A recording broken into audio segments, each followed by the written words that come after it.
Vice ganda, buong tapang na nagtanggal ng wig sa TV.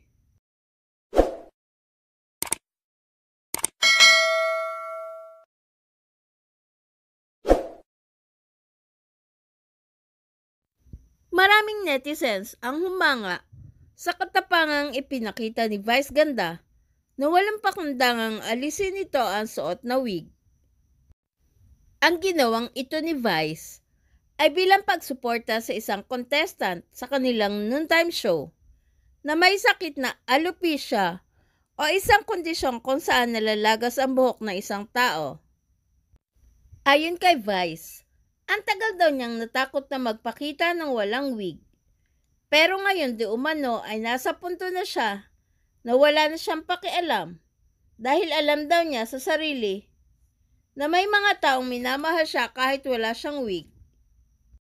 Marami nga nakapanood ang naantig sa inasal na ito ni Vice at nakaka-inspire umano ito sa mga taong may kondisyon ng alopecia.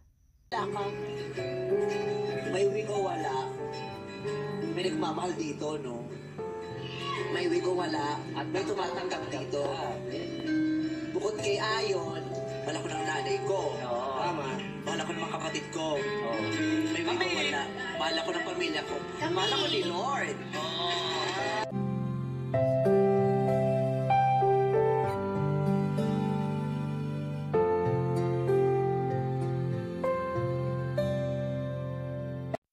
Please subscribe and hit the notification bell para ma-update kayo sa sunod na showbiz news.